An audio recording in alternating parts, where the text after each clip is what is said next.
മൂന്ന് തരത്തിലാണ് സംസ്ഥാന സർക്കാർ കേന്ദ്രം സാമ്പത്തികമായി നമ്മളെ ഞെരുക്കുന്ന വിഷയത്തെ നേരിടുന്നത്. അതിലൊന്ന്, ജനങ്ങളുമായി നേരിട്ട് ഈ വിഷയം അവതരിപ്പിക്കാൻ വേണ്ടി നവകേരള സദസ്സ് ഉപയോഗിച്ചു. രണ്ട്, നിയമപരമായി അത് സുപ്രീം കോടതിയിൽ ചോദ്യം ചെയ്ത് അതിനൊരു പരിഹാരം കണ്ടെത്താൻ ശ്രമിക്കുന്നു. മൂന്നാമത്തത്, അതിനെ ഒരു വലിയ രാഷ്ട്രീയ പോരാട്ടമായി ഇന്ത്യക്ക് മുന്നിൽ അവതരിപ്പിക്കാനുള്ളൊരു ശ്രമം നടത്തുന്നു. അതിൻ്റെ ഭാഗമായിട്ടാണ് ഈ ദില്ലി ചലോ എന്ന് പറയുന്ന ഇന്നത്തെ സമരം നടക്കുന്നത്. ഇത് മൂന്നാമത്തെ സമരമാണ്, മൂന്നാമത്തെ രീതിയിലുള്ള പ്രതിഷേധമായിട്ടാണ് ഞാൻ മനസ്സിലാക്കുന്നത്. ഇതിൽ മൂന്നാമത്തതിന് ഒട്ടേറെ മാനങ്ങൾ ഇന്ന് വന്നിട്ടുണ്ട് എന്നാണ് ഞാൻ പ്രാഥമികമായി വിലയിരുത്തുന്നത്. ആ അർത്ഥത്തിൽ ആ സമരം വിജയമാണ്. എങ്ങനെയാണ് ആ സമരം വിജയമാകുന്നത്? ആദ്യം ഞാൻ നേരത്തെ സൂചിപ്പിച്ചതുപോലെ സമരം അവസാനിച്ച് 5 മണിക്കൂറിനുള്ളിൽ തന്നെ പാർലമെൻറ്റിൽ ധനകാര്യമന്ത്രിക്ക് ഒരു കണക്ക് അവതരിപ്പിക്കേണ്ടി വരികയാണ്. ആ കണക്ക് ഒരു തെറ്റായ അസംഷനിൽ നിന്നുള്ള കണക്കാണ്. അത് എങ്ങനെയാണ് തെറ്റായ അസംഷൻ ആവുന്നതെന്ന് ഞാൻ പറയാം. കാരണം 2014 ടാക്സിൻ്റെ വിഹിതവും 2024 ടാക്സിൻ്റെ വിഹിതവും അന്തരമുണ്ട്. അപ്പോൾ 2.5% ടാക്സ് ഷെയർ ഉണ്ടായിരുന്ന ഒരു കാലം, 1.92 ടാക്സ് വിഹിതം ഉണ്ടായിരുന്ന കാലം എന്ന് പറഞ്ഞാൽ ഇതിന് നേരെ തിരിച്ചൊരു കണക്കുണ്ട്. 2014 കേരളത്തിൽ നിന്ന് കേന്ദ്രം കൊണ്ടുപോയ നികുതി വിഹിതം എത്രയാണ്? 2024 കേരളത്തിൽ നിന്ന് കേന്ദ്രം കൊണ്ടുപോയ നികുതി വിഹിതം എത്രയാണ്? ഇവിടെ ഇപ്പോൾ 100 രൂപയ്ക്ക് 21 രൂപ മാത്രം കേരളത്തിന് കിട്ടുമ്പോൾ 100 രൂപയ്ക്ക് 35 രൂപ കിട്ടിയിരുന്ന ഒരു കാലമുണ്ടായിരുന്നുവെന്നും ആ കാലത്തിൽ നിന്ന് 65 രൂപയാണെന്ന് കേന്ദ്രത്തിന് കിട്ടിയിരുന്നതെങ്കിൽ ഇപ്പോൾ കിട്ടുന്നത് 79 രൂപയാണ് എന്ന കണക്കും വളരെ പ്രസക്തമാണ്. ഈ കണക്കിനെ മറികടന്നുകൊണ്ടാണ് നിർമ്മലാ സീതാരാമൻ ഈ കണക്ക് അവതരിപ്പിക്കാൻ നിർബന്ധിതയായി തീർന്നത്. അപ്പോൾ പാർലമെൻറ്റിൽ ധനമന്ത്രിക്ക് തന്നെ ഇന്ന് കണക്ക് അവതരിപ്പിക്കേണ്ട നിലയിലേക്ക് ആ സമരം സമ്മർദ്ദമായി തീർന്നിരിക്കുന്നു എന്നതാണ് ആദ്യഘട്ടം. രണ്ടാമത്തത്, ഒരു മിനി ഇന്ത്യ മുന്നണിയുടെ നേരത്തെ എം വി നികേഷ് കുമാർ സൂചിപ്പിച്ചതുപോലെയുള്ള ആദ്യത്തെ ഒരു പൊതുസമ്മേളനം, അതും വളരെ തണുത്തുറഞ്ഞു നിൽക്കുന്ന ഒരു അന്തരീക്ഷത്തിൽ ചൂട് പിടിപ്പിച്ച പ്രസംഗങ്ങളോടുകൂടി വളരെ ആക്റ്റീവായ ഒരു പൊതുസമ്മേളനമായിട്ടത് മാറ്റാൻ സാധിച്ചു. അവർ കൈകൾ പിടിച്ചിങ്ങനെ നിൽക്കുന്നത് പൊതുസമൂഹത്തിൻ്റെ മുന്നിൽ, ക്യാമറ കണ്ണുകളുടെ മുന്നിൽ നിൽക്കുമ്പോൾ മമതയില്ലാതെ, പവാറില്ലാതെ, കോൺഗ്രസ് ഇല്ലാതെ, ഒരു പരിധിവരെ BSPയോ SPയോ ഇല്ലാതെ തന്നെ തങ്ങൾക്കൊരു മിനി ഇന്ത്യ മുന്നണി അവിടെ രൂപീകരിക്കുന്നതാണ് കാണുന്നത്, അവിടെ രൂപം കൊള്ളുന്നതാണ് കാണുന്നത്. ആ അർത്ഥത്തിൽ അതൊരു രാഷ്ട്രീയ വിജയം കൂടിയായി ഞാൻ അതിനെ കണക്കാക്കുകയും ചെയ്തു. മൂന്നാമത്തത്, ഇന്നത്തെ പ്രസംഗം നമ്മൾ ശ്രദ്ധിച്ചു കേൾക്കുകയാണെങ്കിൽ എനിക്കതിൽ ഏറ്റവും കൂടുതൽ താല്പര്യമുണ്ടായിരുന്ന പ്രസംഗങ്ങളിലൊന്ന് തമിഴ്നാട് IT മന്ത്രിയായിരുന്ന പഴനിവേലിൻ്റെയും ഒപ്പം അങ്ങ് വടക്കുള്ള ജമ്മു കാശ്മീരിൽ നിന്നുള്ള നാഷണൽ കോൺഫറൻസ് നേതാവ് ഫറൂഖ് അബ്ദുള്ളയുടെയും പ്രസംഗമാണ്. ഫറൂഖ് അബ്ദുള്ളയുടെ പ്രസംഗത്തിൻ്റെ ഒരു ഭാഗത്ത് അദ്ദേഹം പറയുന്നുണ്ട്, ആഭ്യന്തരമായി ദുർബലപ്പെട്ടു നിൽക്കുന്ന ഒരു രാജ്യത്തിന് എങ്ങനെയാണ് ഒരു പൊതുശത്രുവിനെതിരെ വിജയം കണ്ടെത്താൻ കഴിയുക? വളരെ പ്രസക്തമായ ചോദ്യമാണ്, ഒട്ടേറെ മാനങ്ങളുള്ള ചോദ്യമാണ്.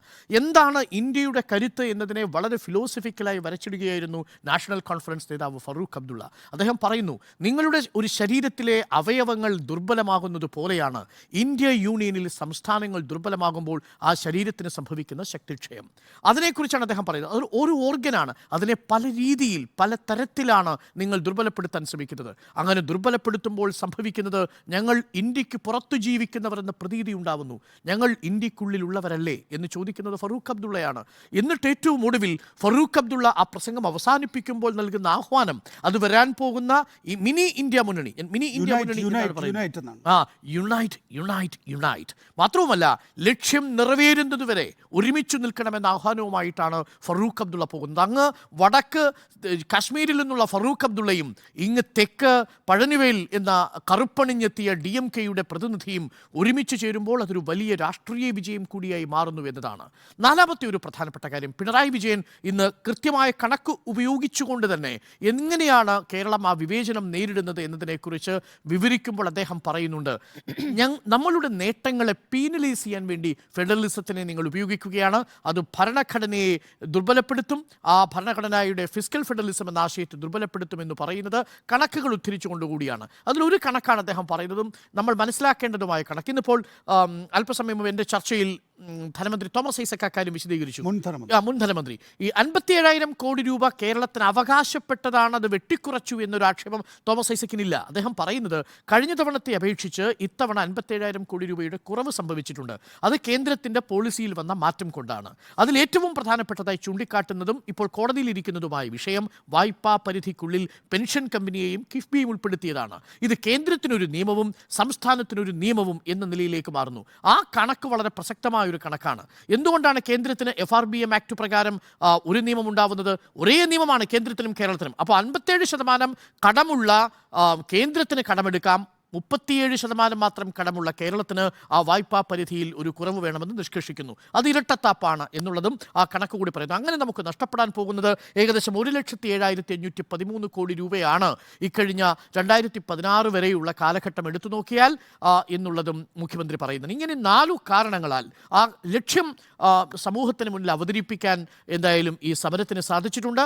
ആ സമരത്തിൽ നിന്ന് വിട്ടുനിന്നത് വഴി കോൺഗ്രസും UDF-ഉം ഒരർത്ഥത്തിൽ അത് എങ്ങനെയാണ് ഇനി അവർ വിശദീകരിക്കാൻ പോകുന്നത്, തൃപ്തികരമായ വിശദീകരണം അവർക്ക് നൽകാൻ കഴിയുന്നില്ലെന്ന് മാത്രവുമല്ല, MV നികേഷ് കുമാർ, കേരളത്തിലെ കോൺഗ്രസുകാരുടെ ഒരൊറ്റ സോഷ്യൽ പ്രൊഫൈലിലും ഇന്നലെ കർണാടക നടത്തിയ സമരത്തിൻ്റെ ചിത്രമില്ല. കേരളത്തിലെ കോൺഗ്രസ്സുകാരോ UDF-ഓ ഇന്നലെ കർണാടകയിലെ കോൺഗ്രസ്സുകാർ കേന്ദ്രത്തിനെതിരെ നടത്തിയ സമരം പങ്കുവയ്ക്കുക പോലും ചെയ്തിട്ടില്ല എന്നുള്ളത് ഞെട്ടിപ്പിക്കുന്ന ഒന്നാണ്. യഥാർത്ഥത്തിൽ രാഷ്ട്രീയമായ വ്യത്യാസങ്ങളുണ്ട്, തീർച്ചയായും പിടിപ്പുകൾ ചർച്ച ചെയ്യേണ്ടത് തന്നെയാണ്. പക്ഷേ പഞ്ചാബിൽ കിടക്കുന്ന ഭഗവൻ മാനത് ബോധ്യമാവുന്നു, പക്ഷേ കേരളത്തിലുള്ള VD സതീശനത് ബോധ്യമാകുന്നില്ലേ എന്ന ചോദ്യം പ്രസക്തവുമാണ് എന്നാണ് ഞാൻ കരുതുന്നത്. സമരം വിജയമാണെന്നാണ് എൻ്റെ പക്ഷം.